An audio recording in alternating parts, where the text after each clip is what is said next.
A questão central aqui é, isto vai matar muita gente ou não? Ponto final. A partir do momento em que o pânico e as consequências desta porcaria são o que são, a única questão é numérica. É uma questão pura e simplesmente quais vão ser os impactos na sociedade disto. E o elemento essencial nisso é a mortalidade. Quantas pessoas é que estão a morrer? Estão a morrer mais pessoas do que era de esperar. Não interessa se estão a morrer disto ou daquilo. Observemos o número de mortos neste período. E há um site que é crucial em toda esta análise, que é European Mortality Monitoring, que agrega os dados de quase toda a Europa. Eles não agregam da Alemanha toda, de mortalidade em tempo semi-real, ou seja, eles fazem relatórios a cada semana, ok? E portanto, só este site diz-te mais do que todos os artigos de jornais que provavelmente lestes até hoje, ok? Olhar para os gráficos do Euromomon e ver que a mortalidade está muito abaixo de um pico de gripe, diz-te 90% do que precisas de saber. A partir do momento em que tu vês um pico em 17, 18 de mortalidade de sensivelmente 150 mil pessoas na Europa, não há muito por onde andar. Okay? A partir do momento em que tu sabes que quase todas estas mortes são por causa da gripe, por causa não, são despoletadas por causa da gripe, não há muito onde tu possas pensar, isto vai correr mal. Se tu olhares para os dados em bruto, não está sequer perto da mortalidade de um pico de gripe. E é isso que importa. Porque o facto de este pico aparecer tarde só significa que os velhinhos viveram 2 meses mais. Okay? Por ser uma gripe tardia não tem efeito nenhum. Há gripe até maio. É normal haver gripe até maio. Os sistemas de vigilância de gripe funcionam até maio, vão de outubro até maio. É muito raro haver um surto em abril, mas existem. Okay? Portanto, a única coisa que estamos a ver é um surto tardio, mas perfeitamente dentro do que é a gripe, okay? Em termos de mortalidade. As consequências clínicas são diferentes. Okay?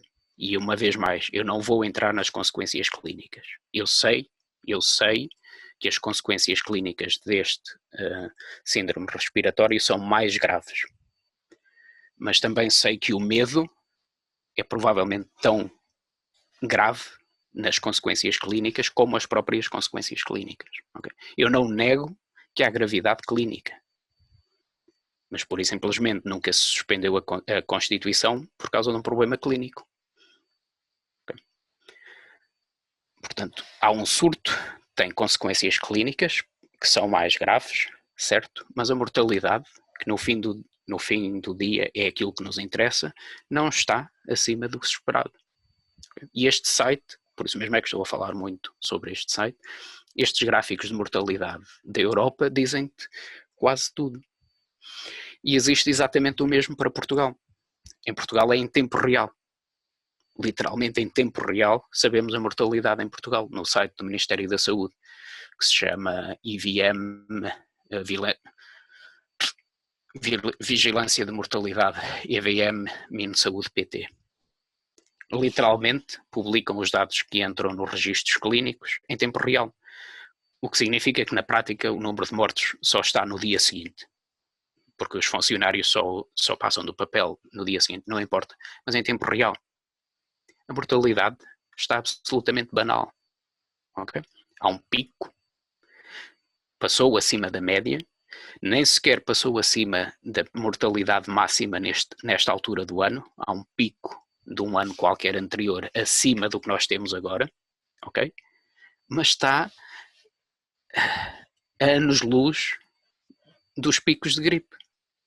O pico mais alto que existe no gráfico são 578 pessoas em 2017, que é o mesmo que se vê a nível europeu. O ano 2017 foi uma tragédia em termos de mortalidade, de gripe. Portanto, o pico mais alto que nós vemos nos gráficos portugueses são 578. Nós estamos em 578 num dia, ok? Morreram em 2017, num dia de janeiro, 578 pessoas. Okay? Destas, sensivelmente 278, troca ao passo, foram por causa da gripe. Foram despolutadas pela gripe.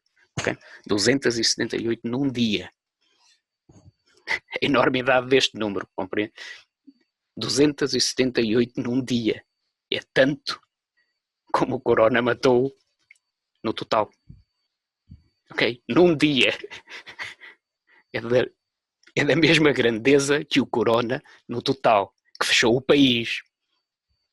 Okay? 578 pessoas que morreram num dia de todas as causas. O pico com o corona está em 373. Há um quadro clínico destes doentes mais grave, certo? O quadro clínico gere-se dentro dos hospitais. Não se vai suspender a Constituição. Okay? Não há nada, absolutamente nada. Não estão a morrer pessoas que justifiquem suspender a Constituição. É absurdo.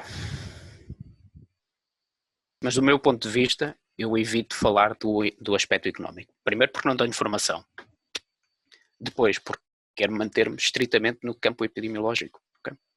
E o suicídio tem uma vertente epidemiológica. Okay? É um efeito na população. E, portanto, o número de suicídios vai aumentar.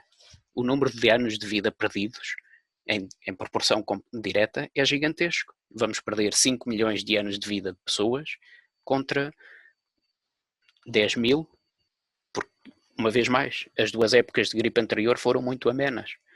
A média de idade dos mortos está acima da esperança de vida. Portanto, a esperança de vida destas pessoas já era muito baixa. E isto não é ser frio, não é ser cruel. É um facto. E a esperança de vida dos meus pais é a esperança de vida dos meus vizinhos. Eu sei isso. Mas não é ser cruel. É factual.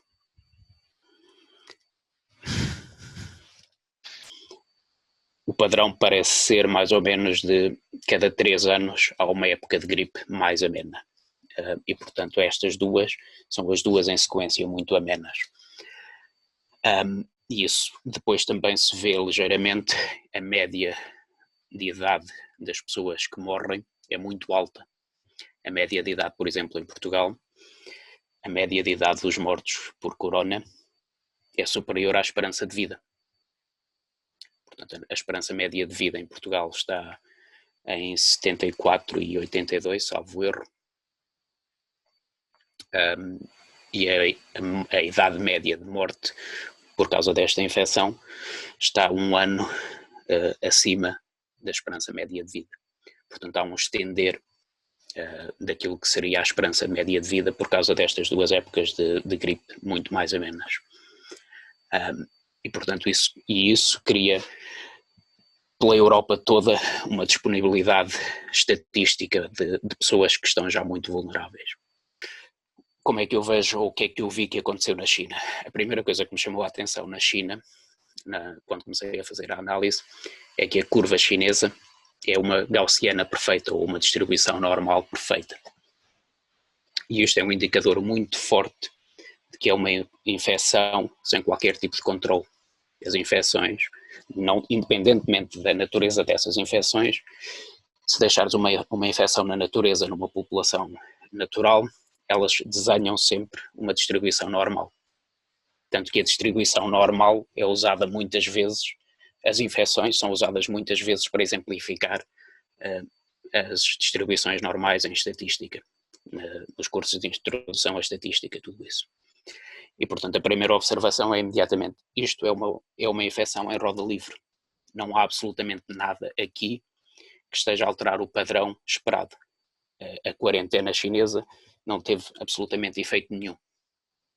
Sobe e desce exatamente simétrica. E, portanto, é essa a primeira observação.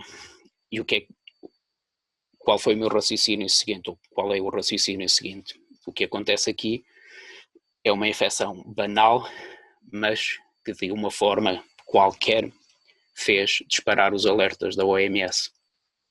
A OMS tem a chamada, tradução para o português, tem a chamada Rede de Monitorização Epidemiológica, que basicamente são computadores.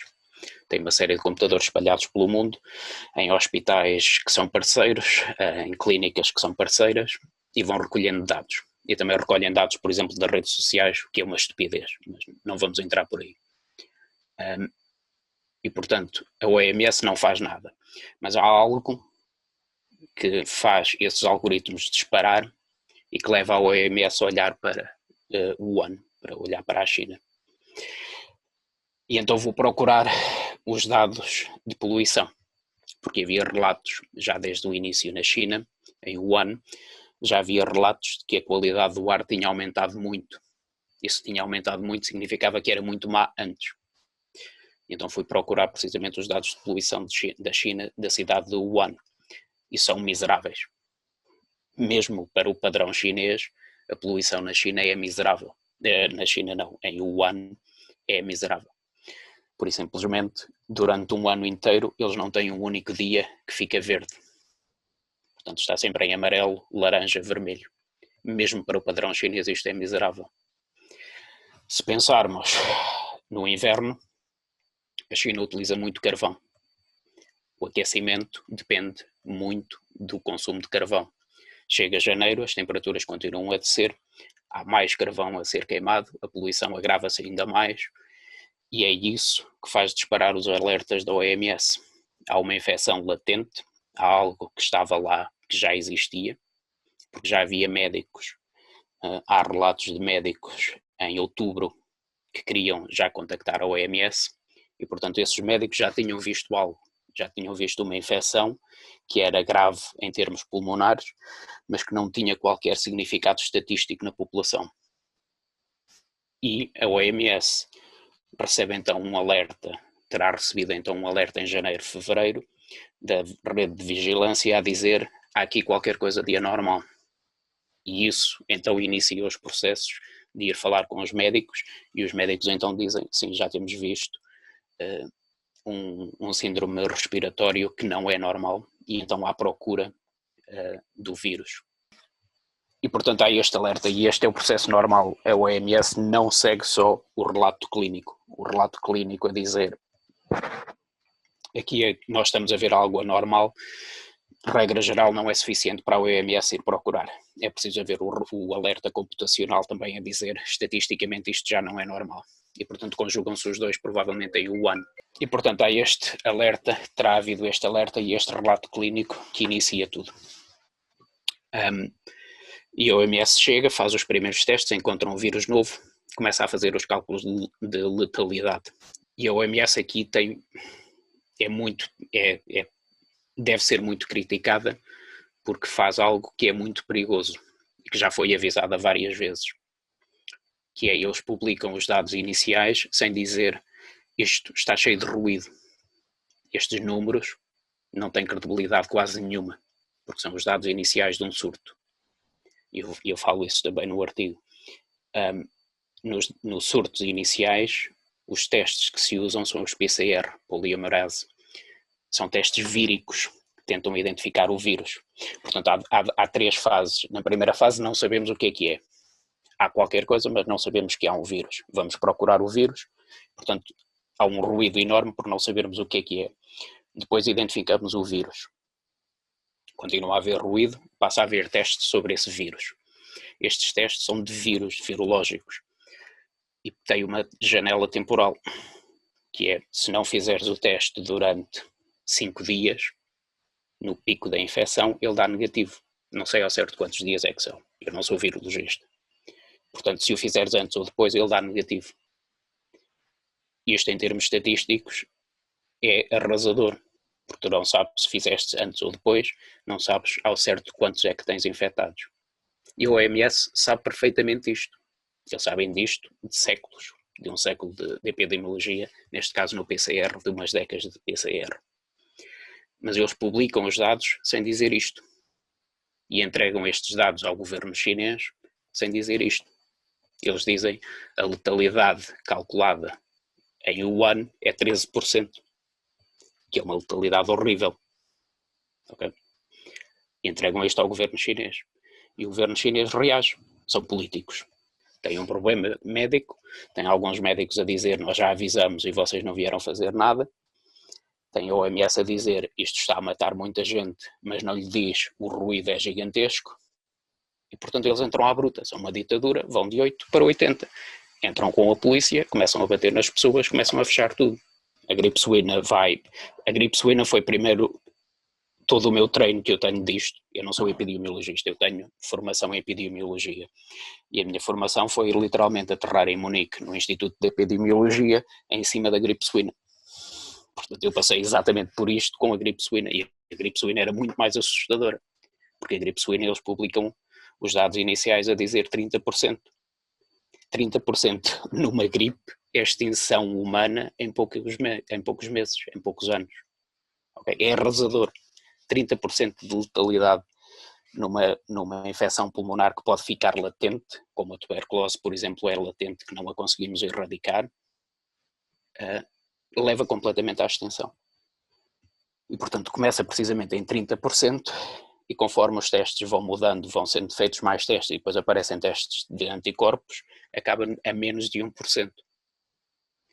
E o padrão na China era exatamente este. Começa em 13%, portanto já muito mais abaixo, e a cada nova revisão vai descendo.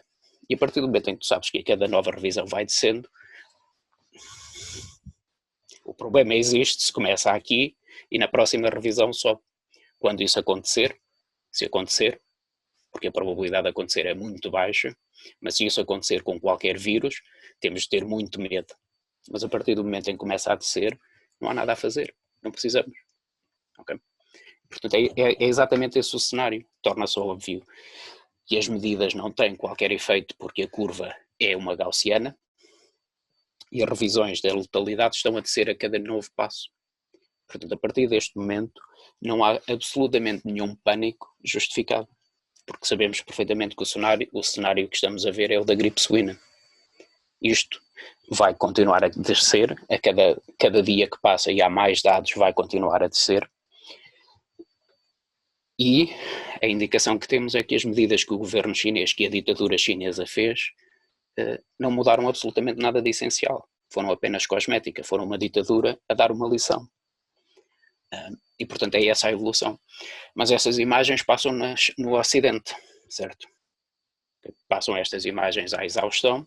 Todos os dias há imagens da China sobre o vírus, sobre os hospitais que estão a ser construídos, sobre tudo que está fechado. E as pessoas ficam com esse medo latente. Mas não acontece nada de extraordinário, porque passa a ser o medo de algo que está lá muito longe. E esse, obviamente, que está lá muito longe, acabaria por vir para os países ocidentais, ou pelo menos nos ocidentais do hemisfério norte. Porque a decisão não é científica. Não há qualquer base científica, não há qualquer base epidemiológica para tomar esta decisão de fechar tudo. Okay? A decisão é puramente por medo. E tu vês isso no Reino Unido. Há muitos países que partem diretamente, como Portugal, partem diretamente por fechar tudo e acabou. Ignoram o Conselho Nacional de Portugal, ignora o Conselho Nacional de Saúde, ignora os epidemiologistas, como Jorge Turgal, e parte para fechar tudo. Mas o Reino Unido não. O Reino Unido, pura e simplesmente, o primeiro-ministro recebe um conselho de base epidemiológica com fundamento epidemiológico, diz, nós não vamos fechar, mas comete o erro abismal de não mencionar o medo. O erro de Johnson foi, pura e simplesmente, não dizer o medo é real. Ele disse, temos de continuar, porque foi isso que os epidemiologistas lhe disseram. Mas esse medo existe, é real. O medo é real. E, portanto, ele diz isto num dia e no dia seguinte é completamente cilindrado. E ele é político. Ele tem uma carreira de político. Ele não vai fazer absolutamente nada que lhe destrua a carreira, principalmente quando ele já está muito debilitado por causa do Brexit. E, portanto, é-lhe dado um conselho sólido, em termos científicos, mas, obviamente, o medo de toda a gente, esse medo latente que veio da China e que depois aparece novamente na Itália, é completamente arrasador da capacidade de qualquer político decidir. Porque eles não podem ir contra os votantes, pura e simplesmente, contra os eleitores, porque senão a carreira deles acaba. Mesmo a Suécia, que adotou esta estratégia, não é uma decisão política. A decisão na Suécia é puramente técnica, puramente científica, porque a decisão competia exclusivamente às entidades de saúde. As decisões na Suécia sobre saúde e sobre epidemiologia competem exclusivamente às entidades de saúde. Os políticos não têm absolutamente nada a ver com isso. Portanto, não há uma decisão política. Não vamos fechar o país, porque sabemos que o risco não é real. O medo existe, não interessa saber como é que ele aparece, mas eu sei que ele existe, o risco não. E, portanto, vamos fechar algumas coisas que até já estavam fechadas nessa altura, mas não vamos continuar por este caminho, porque sabemos que o risco não é verdadeiro. O risco está completamente exagerado. O Imperial College é uma universidade de referência, o Instituto de Epidemiologia não é. Okay. O grupo do Imperial College tem um passado tenebroso, o que eu chamo no artigo tenebroso, por causa da foot and mouth disease, nem sequer sei a tradução para português. Portanto, há uns anos atrás, uma década atrás, há uma infecção veterinária no Reino Unido, foot and mouth disease, e há um modelo do mesmo grupo no Imperial que diz que vai ser absolutamente devastadora, que vai infectar absolutamente todas as vacas e ovelhas. Creio que afeta as vacas e as ovelhas, não interessa, é uma infecção veterinária. E que, portanto, se justifica abater centenas de milhares de animais. E assim é feito. São abatidas centenas de milhares de vacas e ovelhas durante esse ano, durante esses 2 anos, e no fim o modelo é absolutamente lixo.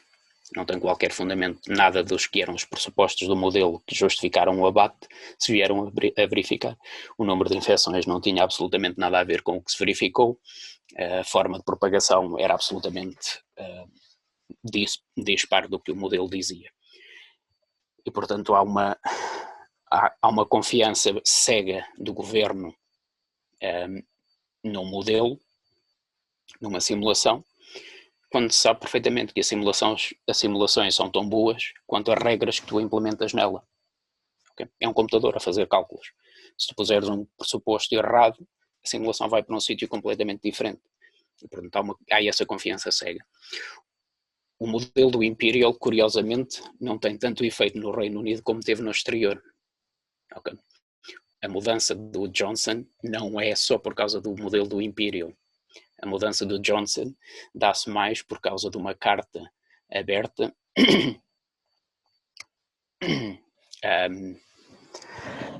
portanto, ele anuncia num dia que vai fazer imunidade de grupo e depois no dia a seguir ou 2 dias depois há uma carta aberta de matemáticos a fazerem previsões catastrofistas. Pessoas sem a mínima formação epidemiológica, nunca viram uma infecção na vida, vão fazer exponenciais. E as exponenciais, obviamente, são o que são. Explodem. Vão por aí acima. E depois dão 12 milhões de infectados em Portugal. Quando Portugal tem 10 milhões. Há essa carta aberta publicada numa catrefada de jornais a dizer isto vai ser o fim do mundo. E é esse medo, é esse despoletar desse medo. Essa carta aberta despoleta o medo todo e vai tudo a correr atrás do Johnson dizer nem penses. Ninguém vai pôr a carreira em risco por causa disto. E é exatamente o mesmo efeito. O modelo do Imperial, curiosamente, não foi usado muitas vezes no Reino Unido, foi usado muitas vezes fora do Reino Unido, nomeadamente nos Estados Unidos. Mas o modelo em si já tinha provado ser absolutamente lixo, por causa da foot and mouth. Okay? Mas, 2 dias depois de o terem publicado, acho que foi 2 dias depois, há uma entrevista no Reddit, uma entrevista não, que eles chamam Ask Me Anything no Reddit, com o Bill Gates. O Bill Gates não sabe nada de epidemiologia, mas a fundação Bill Gates, a fundação Melinda and Bill Gates, tem um trabalho fenomenal em epidemiologia. E obviamente o Bill Gates está a fazer este Ask Me Anything no Reddit, mas obviamente tem as pessoas a dar-lhe conselhos, porque é uma ação de PR. E a opinião do Bill Gates, tendo a fundação dele por trás, é absolutamente cristalina. O modelo do Imperial não acerta de maneira nenhuma com o que nós vimos na China. Portanto, as previsões que eles fazem provavelmente estão erradas. Okay? Eu não dou valor nenhum à palavra do Bill Gates, enquanto Bill Gates em epidemiologia. Mas Bill Gates, enquanto presidente da fundação, numa ação de marketing, tem muito peso. E isto é dito publicamente. E ninguém lhe liga. Como é que nós devemos olhar para a Suécia? Ou seja, porque há muita gente que vai... Imagina que a Suécia agora tem um pico e que morre mais gente do que em Portugal, por várias razões, quer dizer, cada caso é um caso, mas as pessoas vão comparar, não é? Portanto, imagina que a Suécia tem mais casos do que Portugal, ou que tem mais mortes do que Portugal. Deve-se comparar um país com a Suécia? Não se deve comparar Portugal com a Suécia? Como é que devemos olhar para a Suécia? Quando a Suécia tiver 10 vezes mais mortos do que uma época de gripe, devemos dizer que a Suécia cometeu um erro. Até lá, é uma época de gripe. Tão simples quanto isto. E eu tenho que ter muito cuidado com isto. Eu não sou epidemiólogo, epidemiologista. Okay? A minha formação é em modelação de doenças pulmonares. Portanto, eu tenho formação em epidemiologia. E trabalhei durante 5 anos do doutoramento com epidemiologia, com instituições de referência de epidemiologia, mas depois do doutoramento nunca mais voltei a trabalhar nada de relevante. Trabalho em estatística. O meu trabalho tem muito de estatística atualmente, mas não é estatística nem de doenças, nem de infecções. É estatística com fins médicos. A Itália tem a pior morbilidade pulmonar da Europa. Os italianos morrem muito por doenças pulmonares. Okay? Porque o Val do Pó tem uma qualidade de ar outra vez miserável, não é ao nível de Wuhan em termos absolutos, mas é de longe a pior na Europa. A qualidade de ar no Val, na Lombardia, parte da Lombardia, é muito má o ano todo, por causa da forma do Val, por ser um Val encaixado, e os ventos dominantes trazem a poluição, ou arrastam a poluição para trás, encostam a poluição no Val, e portanto tem uma qualidade de ar perfeitamente miserável. E portanto há novamente a mesma receita que terá acontecido em Wuhan. Há uma época de gripe, há um vírus novo, que aí já se sabia que havia um vírus novo em circulação, mas é este efeito da poluição provavelmente que o volta a tornar estatisticamente significante num dia ou numa semana. Portanto há esse novo alerta na Itália. Volta a dar-se um alerta e passa a haver medo. O medo que era latente da China passa a ser real, passa a desplotar comportamentos irracionais na Itália. Okay? Os médicos passam a tratar a doença, os médicos não são os clínicos, há recomendações que já vinham da China e que, portanto, o sistema de saúde italiano adopta de tratar a doença como sendo altamente contagiosa, e isto começa a ter um efeito de cascata no sistema de saúde todo. As recomendações do Ministério são para ter muito cuidado e para usar equipamento de proteção, o que abranda muito o trabalho, e depois nós vemos isso nas imagens de Bérgamo, nos funerais, que é, que eu abordo também isso no artigo, que é o número de mortos em Bérgamo nunca ultrapassou aquilo que seria expectável. Okay? Mas os serviços funerários colapsaram, deixaram de ser capazes de responder. Não foi por ter muitos corpos para cremar, foi porque estavam muito mais lentos a fazer o seu trabalho. E tinham mais corpos, em termos, o crematório de Bérgamo teria muito mais corpos do que o normal e estaria muito mais lento. Mas tinha muito mais corpos, não por causa do vírus, mas porque o sistema de saúde obriga a concentrar tudo em Bérgamo. Okay? Bérgamo tem uma região de 300 mil pessoas à volta, e as recomendações do sistema de saúde, as recomendações não, são a ordem do sistema de saúde, por ser uma doença de notificação obrigatória e altamente contagiosa, todos têm que ir para hospitais centrais de referência, todos os casos confirmados, ou que precisam todos os casos confirmados que precisam de tratamento hospitalar, têm que ser enviados para um hospital central. E isto faz colapsar o hospital, que obviamente não tem capacidade, porque os hospitais regionais não têm ninguém não estão a tratar ninguém, mas vai tudo para o central. Mas dentro dos hospitais nós nunca chegamos a ver imagens nenhumas diretas desse colapso, ok? Mas nós vemos cá fora que é os serviços funerários que colapsam a seguir. E por isso é que aparecem as imagens dos caminhões. Não porque tenha morrido mais pessoas, que não morreram, em termos estatísticos, não morreram mais pessoas do que seria de esperar, mas porque estão concentradas, as famílias não podem levar os corpos, é ilegal levar os corpos, têm que ser cremados ali, e o crematório está muito mais lento. E, portanto, cria-se todo este panfleto que não tem sustentação, mas que é criado por nós, no sentido de é o nosso medo e a reação do sistema de saúde que cria todo este teatro de imagens que depois voltam a sair da Itália e que se espalham pelos jornalistas que estão desesperados por ter cliques e que, portanto, o medo vende e sai da Itália outra vez como sendo algo estarrecedor. E a partir daí fica completamente fora de controle. Não há político absolutamente nenhum, não há sistema de saúde nenhum que consiga controlar este medo, que deixa de ser latente e passa a ser real. E depois isto tem efeitos, vês efeitos, há casos, vês em Madrid, o colapso novamente dos serviços funerários, não porque tenha morrido mais gente, mas porque os serviços funerários congelam, não conseguem. Há um medo de tratar de lidar com essas pessoas todas. O discurso vai ser, o discurso na China já é, mas a China obviamente é uma ditadura que fazia parte do discurso político. No resto dos países vai ser exatamente o mesmo. Vão ser as medidas que vão achatar a curva.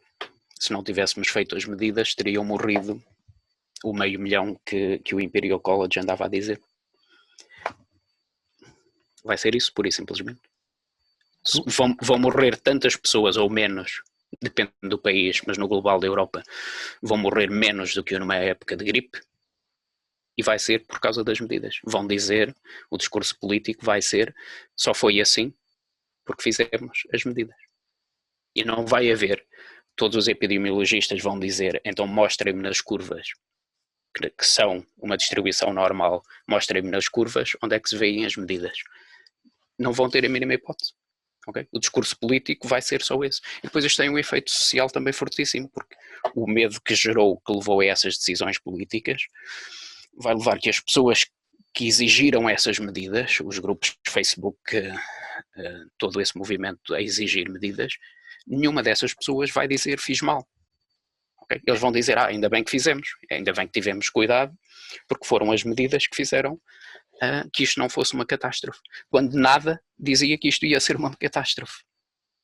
Okay? Mas vai ser esse o discurso, não há a mínima hipótese, porque se a Suécia no fim tiver tantas mortes como os outros países, torna-se bastante óbvio que não foram as medidas, e portanto há uma tentativa de prever e não permitir que essa narrativa não seja aquela que fica. Os governos não vão voltar atrás e dizer enganamos-nos. Não vai acontecer. Para que a curva vai descer, é certo. Que estamos a ver o pico na generalidade da Europa, não tenho dúvidas nenhumas. Okay? E eu menciono também isso no artigo. E isto é visível logo desde o início da China. Okay? O período são 15 dias. 15 dias para cima, 15 dias para baixo, como o Nut fala. Okay? 2 semanas para cima, fica 2 semanas para baixo. Na Itália fica lá em cima mais tempo, por causa da morbilidade pulmonar. Okay? Portanto, vai para cima conforme ela espalha como mancha de óleo, fica lá em cima porque eles são muito suscetíveis e agora está a começar a descer. Okay? A Áustria, se olharem para a curva austríaca, é uma curva teórica sem tirar nem pôr. Okay? Para cima, pico, para baixo. A Áustria mais 3 dias está em 0 estatístico. Okay? Terá qualquer coisa como 10 casos. Okay? Não há absolutamente nada, eles tiveram as medidas como o resto dos países, fecharam tudo, foi para cima, veio para baixo, como uma infecção pulmonar típica. Podia ser usado, o gráfico austríaco podia ser usado em Introdução à Estatística 1. Okay? É esse tipo, se ignorares, ou se ignorares não, se quiseres ensinar aos alunos, isto é uma distribuição normal de uma infecção, tem que descontar o ruído, vejam o gráfico da Áustria. Okay? É este tipo de curva que estamos a falar. Okay? E, portanto, os outros países estão exatamente no mesmo padrão. E este padrão vem não só dos 15 dias para cima, 15 dias para baixo das pulmonares, mas vem da primavera. Se tu olhares para os gráficos de mortalidade, a média, a mortalidade base, ou seja, no Euro Mortality Monitoring, Euromomo, eles metem a mortalidade base, que é uma linha a vermelho. Okay? E isto é a mudança de verão para inverno, morrem muito mais pessoas no inverno do que morrem no verão. E esta linha passa a média, cruza a média para baixo na semana 19. Okay? Ou seja, na semana 19 há um fator ambiental fortíssimo que leva a que as gripes se vão. Okay? Se olhares para a curva na Itália, eles também publicam a curva de mortalidade base para a Itália, para as pessoas acima de 65 anos, a curva é muito mais pronunciada, é muito mais exagerada. E, uma vez mais, na semana 19. Okay? Nós estamos a enfrentar não só uma doença pulmonar em roda livre, mas estamos a enfrentar uma muito tarde no ano. Chegou muito tarde. E, portanto, tem este fator gigantesco que se chama primavera, que não a deixa passar da semana 19. Ok? E não a deixa passar porquê? Porque é que a primavera é muito importante.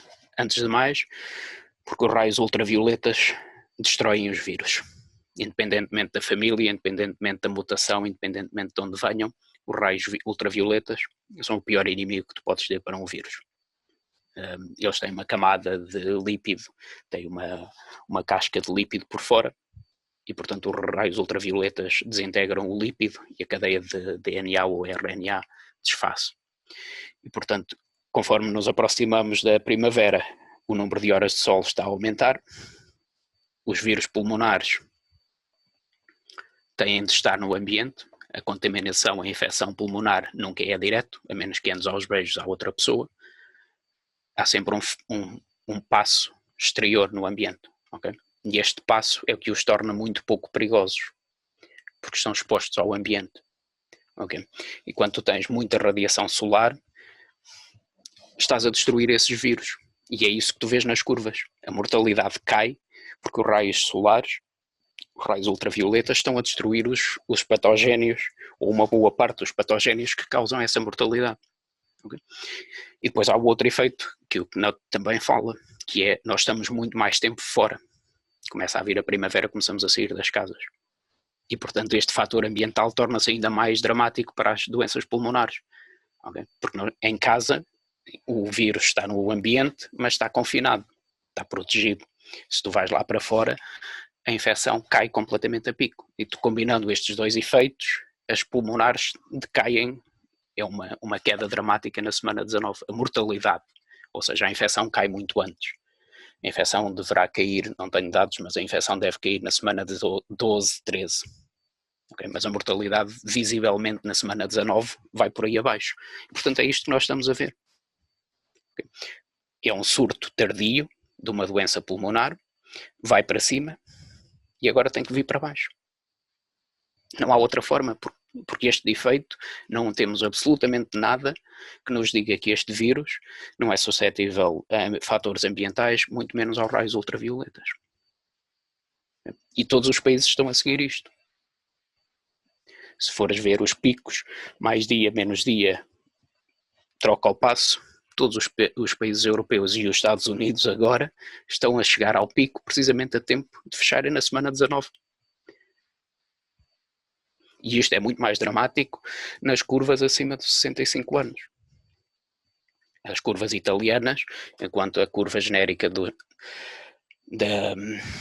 Euromomo, da mortalidade europeia, é mais ou menos um seno, faz uma onda, a curva italiana são sinos, ou seja, vai para cima no verão, no inverno, cai logo quando chega a primavera. Portanto, isto é muito mais dramático na Itália. A Itália provavelmente andou a arrastar até agora e de agora vai começar a cair muito mais. E as pulmonares estão sempre desgraçadas, não têm hipótese com os fatores ambientais. O vírus tem que sair, tem que estar no ambiente. E como está no ambiente, os fatores ambientais destroem-lhe a capacidade de infecção. Okay? As infecções pulmonares, por exemplo, a justificação política típica era: nós não podemos arriscar ter 80% das pessoas com 1% a morrer. Ok? Isto foi repetido ad nauseam. Mas há um pequeno detalhe aqui: uma infecção pulmonar nunca chega aos 80%. É impossível. Okay? As infecções pulmonares não conseguem, porque depois há o efeito.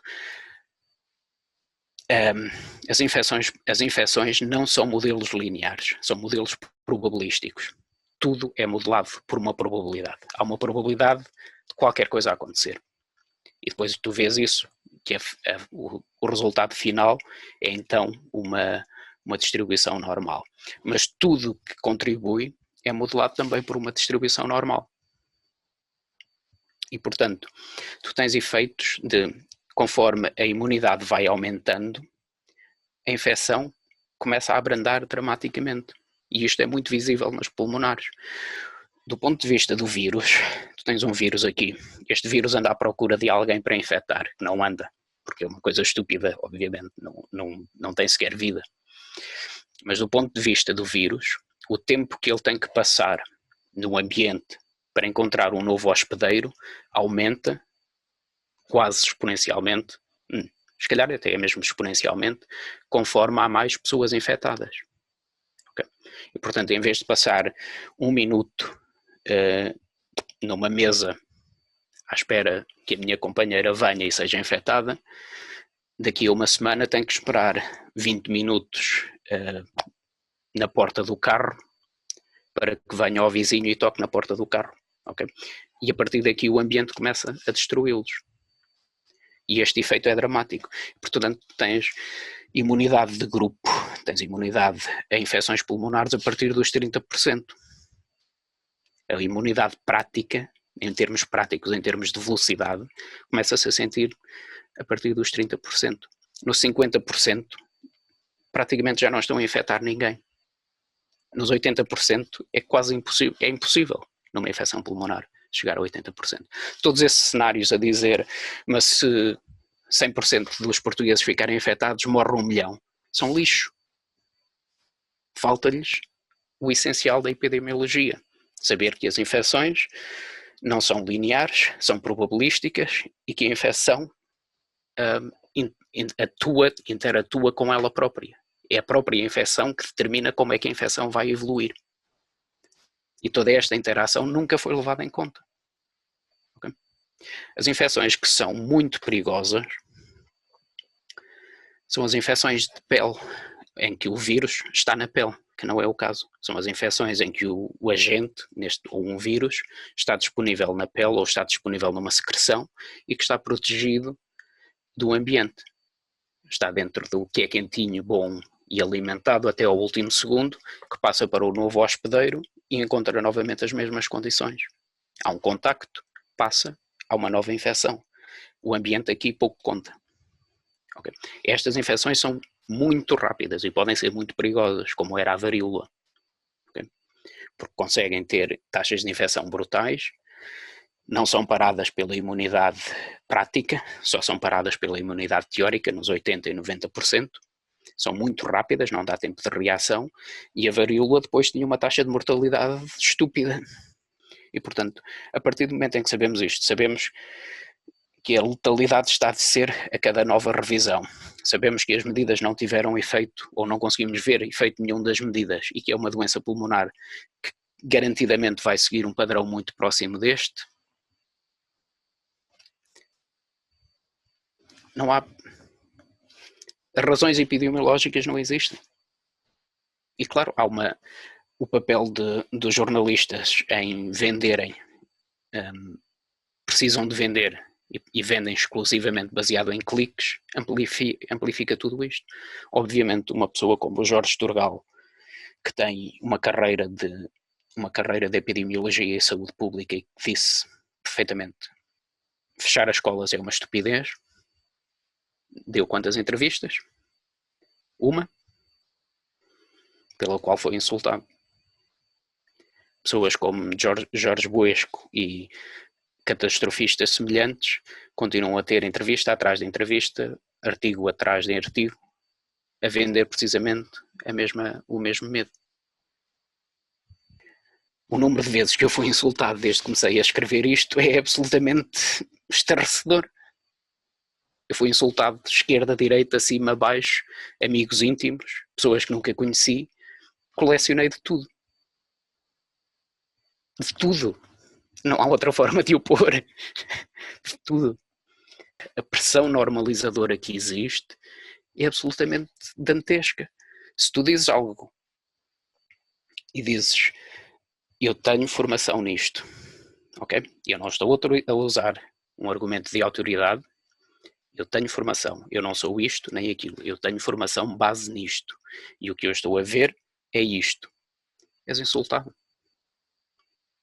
Logo, a opinião de quem tem formação tem tanto valor como a opinião de quem não tem formação, quem nunca viu uma curva. E, portanto, a partir daí há uma pressão gigantesca de normalização. Já o ScienceMed republica um artigo meu. E por isso mesmo é que aceitei falar contigo. Porque, do nada, sem eu ter muito a dizer, passo a estar exposto a 50 mil pessoas. E a partir daí... e brinquei com isso, precisamente. Eles publicam o meu resumo. O único post que eu pus em resposta foi: o número de insultos no meu mural vai aumentar exponencialmente. Espera-se uma distribuição estatística, uma distribuição normal nos próximos 5 dias. Claro, dito e feito. O número de insultos explode a partir daí. O OMS, por exemplo, obviamente já lhe foi dito várias vezes, eles sabem perfeitamente desse risco. Já lhes foi alertado várias vezes. A OMS, por exemplo, foram alertados na tal rede de monitorização epidemiológica. Eles usam redes sociais para tentar tirar sintomas, tentar apanhar palavras de sintomas e ver se há aumentos de referências a sintomas para saber se há algo anormal num determinado sítio. E uma das redes que eles usam é o Twitter. Só que o Twitter está completamente pejado de bots. Portanto, eles não estão a tirar nada de valor, estão a tirar ruído. E o OMS já lhes foi dito várias vezes para não o fazerem. Porque não faz sentido nenhum. E continuam a fazê-lo, tanto quanto sei. Há vários artigos publicados em conferências a dizer o uso de redes sociais para fazer detecção epidemiológica não é válido. Portanto, a OMS, se não sabe, devia saber. Okay? Portanto, nas últimas conferências em que participei em 2014, um dos temas do workshop era precisamente isto: o uso das redes sociais para vigilância epidemiológica. E a conclusão era: é lixo. A vigilância epidemiológica está minada de vários problemas como este. E depois então é a publicação dos dados. A página deles publica a letalidade sem a mais remota referência. Não dizem qual é o intervalo de confiança, não dizem que tem ruído, não diz absolutamente nada. A letalidade é 13%. Está aberto. Isto pura e simplesmente é uma mina para jornalistas alarmistas. E este número que vem da OMS é gigantesco. Isto dá, ora deixa cá ver, 80% das pessoas infectadas. É impossível infectar 80%, não interessa. 80% das pessoas infectadas, 13% morrem, dá 4 bilhões. Primeira página. A OMS tem a obrigação de não publicar estes números assim. Fechar as escolas é um erro colossal. Não há outra forma de o dizer. Numa infecção desta natureza, fechar escolas não tem sentido absolutamente nenhum. E é a própria OMS que o diz. Neste aspecto, a OMS é claríssima e diz: não há prova absolutamente nenhuma que fechar as escolas mude o que quer que seja. E a própria Suécia fechou as escolas. Okay? É uma burrice. Porque o risco é baixíssimo. Independentemente, sabia-se desde o dia 1 que o risco para as crianças é inexistente. Okay? A partir desse momento, não há fechar escolas. Porque as crianças são a primeira barreira imunológica. O Knott fala nisto. Fala disto de outra maneira, mas diz: são a primeira peça da imunidade. É um facto. Mas as crianças são mais do que isso. porque são aspiradores, são vassouras de vírus. Eles não têm risco nenhum, eles não vão ficar doentes, nenhuma criança vai morrer disto. Eles ficam imunes muito rapidamente, porque são crianças, têm um sistema imunitário completamente disparatado, completamente ativo. Portanto, em 2 ou 3 dias são infectados, em 2 ou 3 dias têm um bocadinho de tosse, estão imunes. E a partir daí são aspiradores. Estão literalmente a aspirar vírus. E não lhe fazem nada, porque eles já estão imunes. E deixam de estar disponíveis para infectar outras pessoas. Ok? Portanto, é um erro. Há um risco no início, certo? Há um risco. Se deixas as crianças na escola, elas vêm para casa e trazem uma infecção, certo? Mas este risco é absolutamente diminuto e muito contido em comparação com o que elas vão fazer durante semanas. O número de vírus que elas vão emitir durante esses dias é centenas de vezes menor do que o número de vírus que elas vão aspirar. Mas é perfeitamente viável dizer, meus caros, durante a próxima semana não deixem os putos brincarem com os avós. Perfeitamente viável. Tem um custo zero. Okay? Reduzes o risco de infecção inicial brutalmente. É verdade, muitos dos professores são velhotes, muitos dos funcionários são velhotes. É muito verdade. Em Portugal, Espanha e Itália, que são 3 sociedades muito envelhecidas. Ok? Admites isso, dizes aos professores, funcionários em grupos de risco, meus caros, durante as próximas 2 semanas, estão de férias, vão para casa. Não é possível fazer aula de biologia, não é possível fazer esta aula, não é possível fazer aquela atividade, não importa. Vão para a escola, vão jogar futebol, vão pintar, mas vão estar lá a infectar-se. Reduz a carga letiva ao que for possível e necessário, mas mantens as escolas abertas. E é a própria OMS, neste caso a OMS é claríssima, diz, não há prova absolutamente nenhuma que fechar as escolas muda o que quer que seja. E foi a primeira medida que quase todos os países fizeram. Foi a medida que Jorge Turgal disse, isto é uma estupidez. Foi insultado. Alguém se deu ao trabalho de ir ler os documentos da OMS que dizem quais são as recomendações? Não. É uma decisão política. O que é que eu tenho seguido mais? O que me deu muita confiança também para vir a público. Helmholtz Gesellschaft, na Alemanha, com quem trabalhei. Okay? O Helmholtz é um colosso da investigação biomédica.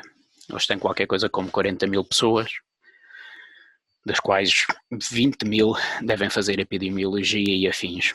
Portanto, há uma entrevista muito importante de um epidemiologista do Helmholtz, uma pessoa de quem eu nunca tinha ouvido falar, mas que está a falar para a televisão pública alemã, que diz: nós vamos matar mais pessoas por suicídio do que do vírus. Estão agora a chegar os primeiros testes de anticorpos. Okay? Os PCR têm uma catrefada de ruído por causa da janela temporal. Finalmente começa a haver testes de anticorpos. Eles não são muito fiáveis. Há indicadores de que os testes comerciais são um pouco mais do que aleatórios, mas é o que há. Portanto, não podemos ser muito picuinhas, é o que há. E os primeiros testes de anticorpos, portanto, os testes de anticorpos não têm ruído porque o anticorpo fica durante meses ou anos, ou a vida toda. A partir do momento em que tocas no vírus, que há contacto com o vírus, o anticorpo fica, passado 2 semanas, mais ou menos, passas a ter anticorpos, e, portanto, um teste de anticorpo diz-te se tivestes contacto com o vírus ou não, para sempre, podes assumir para sempre em termos práticos. Isto, portanto, em termos estatísticos, corta o ruído quase para zero. E tu podes passar, por causa disto, podes passar a fazer testes de amostragem. Ou seja, podes escolher pessoas aleatoriamente, testas, como escolheste aleatoriamente, se fizeres muitas, se fizeres 1000, consegues extrapolar para 10 milhões, como se fazem as sondagens políticas. O mesmo princípio. Só são possíveis com estes testes. E os primeiros resultados que vieram agora da Alemanha indicam que 14% das pessoas poderão já estar imunes. E isto tem um peso político colossal. Não é o peso estatístico, porque a amostra não foi aleatória, portanto nós não podemos extrapolar isto para lado nenhum, mas isto diz uma coisa brutal em termos políticos. O número de infectados quando se declarou a quarentena era muito provavelmente altíssimo. E, portanto, a declaração de quarentena não fez nada, como já tínhamos visto por causa das curvas, já tínhamos indicação disso, mas muito provavelmente acelerou a infecção. Okay? Não só os políticos fizeram borrada da grande, como tornaram isto provavelmente pior. Okay? Porque a partir do momento em que tu tens 10, 15% de infectados numa infecção pulmonar, o que tu estás a fazer é meter uma pessoa infectada em cada casa. E se tens uma pessoa infectada em cada casa, as probabilidades de infecção disparam. Okay? Não importa nada. Do ponto de vista epidemiológico, isto é igual ao litro para falar português. Porquê? Porque a letalidade é muito baixa. E, portanto, teres mais infectados ou menos infectados é igualzinho, tanto faz. Isto não vai a lado nenhum. Mas em termos políticos é brutal.